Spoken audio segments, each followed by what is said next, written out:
పర్యావరణ పరిరక్షణ సామాజిక బాధ్యతతో భాగంగా సూర్యాపేట జిల్లా పోలీస్ కార్యాలయ ప్రాంగణంలో శనివారం వన మహోత్సవ కార్యక్రమాన్ని నిర్వహించి ఏకకాలంలో జిల్లా పోలీస్ సిబ్బంది 1500 మొక్కలు నాటారు. జిల్లా కలెక్టర్ తేజస్ నందలాల్ పవార్, జిల్లా ఎస్పీ నరసింహ, డిఎఫ్ఓ దామోదర్ రెడ్డి కార్యక్రమానికి ముఖ్య అతిథిగా హాజరై మొక్కలు నాటే కార్యక్రమాన్ని ప్రారంభించారు. ఈ సందర్భంగా జిల్లా పోలీస్ యంత్రాంగం ఆధ్వర్యంలో కార్యాలయ ప్రాంగణంలో ఏకకాలంలో సామూహికంగా 1500 మొక్కలు నాటారు. అనంతరం జిల్లా కలెక్టర్ తేజస్ నందలాల్ పవార్ మాట్లాడుతూ చెట్లు అడవులు పెంచడం వల్ల పర్యావరణ రక్షణకు సమృద్ధిగా వర్షాలు కురవడానికి ఎంతగానో దోహదపడతాయని పేర్కొన్నారు. కార్యక్రమంలో భాగంగా ప్రతి ఒక్కరు మొక్కలు నాటిన ప్రతి ఒక్క మొక్కను మహావృక్షంగా ఎదిగేలా బాధ్యత తీసుకోవాలన్నారు. ఈ రోజు సూర్యాపేట జిల్లా సూర్యాపేట పోలీస్ ఎస్పీ గారు ఆధ్వర్యంలో సూర్యాపేట పోలీస్ హెడ్ క్వార్టర్స్ లో ఒక వన మహోత్సవం కార్యక్రమం నిర్వహించడం జరుగుతూ ఉన్నది.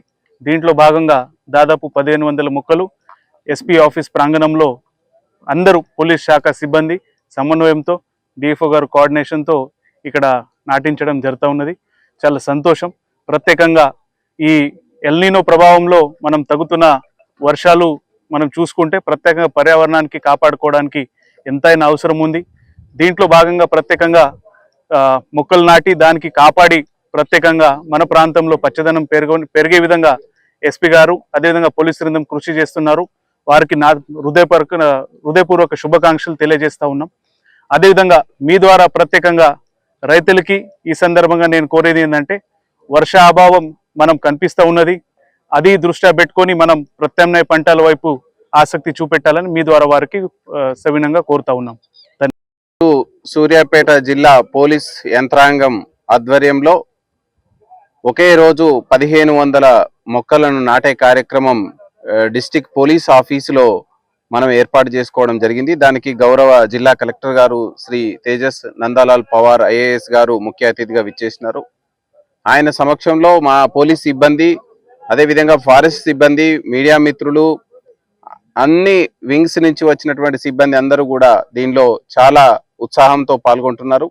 ఒక్కొక్కరు దాదాపు 10 మొక్కలు నాటే కార్యక్రమాన్ని ఇందులో తీసుకున్నాం. సో మీ అందరికీ తెలుసు, పర్యావరణం సమతుల్యత అనేది దెబ్బతింటుంది. పర్యావరణ సమతుల్యాన్ని కాపాడడంలో అడవులు, మొక్కలు మనకు చాలా ఇంపార్టెంట్గా ఉన్నాయి. ఈ సంవత్సరం కూడా ఎల్నినో ఎఫెక్ట్ చాలా పెద్దగా ఉంది. కాబట్టి వీటన్నిటిని మనం దృష్టిలో పెట్టుకొని ప్రతి ఒక్కరు కూడా సంవత్సరంలో ఒక 5 మొక్కలను నాటే కార్యక్రమాన్ని లక్ష్యంగా తీసుకోవాలని మేము ఆశిస్తున్నాం. అదేవిధంగా ఎల్నినో ప్రభావంతో రైతాంగం వర్షాల వైపు చూస్తున్నారు. వర్షాలు చాలా తక్కువ మొత్తంలో రావడానికి అవకాశం ఉందని నివేదికలు వస్తూ ఉన్నాయి. దీన్ని దృష్టిలో పెట్టుకొని నీటికి తక్కువగా వాడుకునేటువంటి పంటలని, మరి ముఖ్యంగా పల్సెస్ని, అదేవిధంగా చిరుధాన్యాలని సాగు చేసుకోవాలి. ఇంకా కొంచెం నీరు అవైలబిలిటీ ఉంటే ఆయిల్ ఫామ్ని సాగు చేసుకోవాలని మేము కూడా మా తరపున రైతాంగానికి మనం చైతన్యం కల్పిస్తూ ఉన్నాం.